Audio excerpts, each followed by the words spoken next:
Iniutos ni Pangulo Ferdinand Marcos Jr. ang suspensyon ng rehabilitasyon ng EDSA dahil sa pangamba at babala ng ilang sektor sa negatibong epekto ng proyekto. Sinabi ni Marcos na ilan sa problema ay ang mas mahabang biyahe ng pribadong behikulo at mananakay dahil sa matinding trapiko. Maliban dito, nakita namin ang ilang makabagong teknolohiya na hindi namin ginamit sa pagpaplano ng rehabilitasyon ng EDSA. Kaya naman inutusan ko si Kalihim Vince Dizon ng Transportasyon at Kalihim Manny Bonoa ng DPWH na ihinto ang rehabilitasyon, ani Marcos.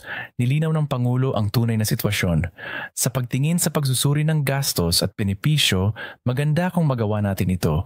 Pero ang sakripisyo, masyado nang mabigat ang trapiko, masyado nang mahigpit. Kaya ihinto muna natin ito. Sabi ko sa kanila, bigyan natin ang ating sarili ng isang buwan.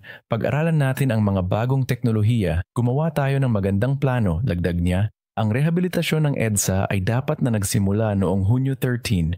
Ang mga opisyal ay nagplano na ipatupad ang isang odd-even traffic scheme at dagdagan ang serbisyo ng MRT at bus upang mabawasan ang pagsisikip ng trapiko sa panahon ng konstruksyon. Pero ang mga hakbang na ito ay pansamantalang ipinatigil din. Ang gobyerno ay muling nagsusuri kung ang rehabilitasyon ay maaaring matapos sa loob ng 6 na buwan sa halip na ang orihinal na plano na 3 taon.